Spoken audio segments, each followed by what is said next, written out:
அட பாவிகளா, உங்களுக்கெல்லாம் மனசாட்சியே இல்லையா?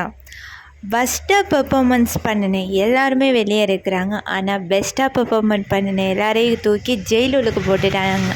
ஆமாம் கைஸ், பிக் பாஸ் சீசன் 9 இன்றைக்கான ப்ரமோ 4 வந்துச்சு. இந்த ப்ரமோவில் பார்த்தீங்கன்னா இந்த வீக்கில் ரொம்ப ஃபஸ்ட்டாக பெர்ஃபார்மன்ஸ் பண்ணினவங்கள ஜெயிலில் போட சொல்லியிருக்கு. இவங்களுக்கெல்லாம் பெஸ்ட்டுன்னா என்னென்னு தெரியாமல் தான் இன்னும் கேம் விளையாடிக்கிட்டு இருக்காங்க. அதாவது இந்த வீக்கில் யார் எதுவுமே பண்ணலை, சாப்பிட்டு தூங்குறதுன்னு இருக்கு இல்லையா, அந்த மாதிரி பண்ணிக்கிட்டு இருந்தது யாருன்னு தான் கேட்குறாங்க. இது புரியாமல் விளையாடினவங்க எல்லாரையுமே தூக்கி சிறைச்சாலையில் போடுறானுங்க.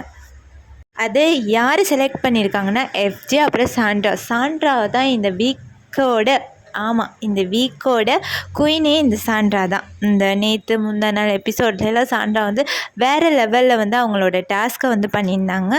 நல்லாவே விளையாடி இருந்தாங்க. இந்த சோஷியல் மீடியாவிலலாம் பார்த்தா அவங்களோட புகழ் தான் பேசப்பட்டு வருது. பட் அவங்கள தூக்கி ஒன்றுமே பண்ணலை அப்படின்ட்டு ஜெயிலில் போடுறாங்க. இது என்ன கணக்குன்னே எனக்கு தெரியல.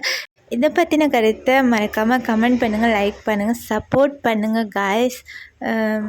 பாய்.